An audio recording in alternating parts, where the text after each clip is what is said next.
When is your first meeting with Tommy? When was your first ever meeting with him and your sort of earliest memory, mate?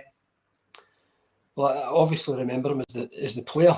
First, when I was a kid, you know, a really talented footballer. And he went into management down at Kilmarnock after playing down there for a spell. But my first actual meeting was with the under-21s before he signed with Celtic, or before he became manager rather. It was the under-21s Toulon tournament, and he was working with Tommy Craig, working alongside Tommy, and it wasn't long after that he got the job. And I remember as a kid at that point feeling quite excited because I enjoyed the sessions that they were putting on.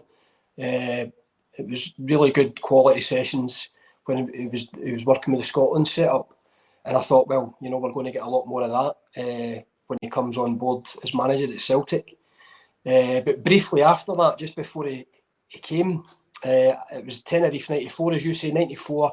I was in Tenerife on my boys' holiday, and I just kind of broke into the first team, but I was away with, in fact, Brian McLaughlin was with us, and a couple of school pals, and we were walking along the beach in Tenerife. This is just before he came to the club, and we were maybe a wee bit worse for wear for the night before, and we were playing a kind of lookalikes game, spotting folk.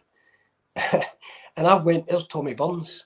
And it was Tommy. And it was him and his wife walking along. And me and Brian were a wee bit apprehensive because this guy was going to be our new boss. Thankfully, I hadn't seen us the night before, and it was the morning after kind of thing. But that was my first meeting with him, just as I say, before he got the job there.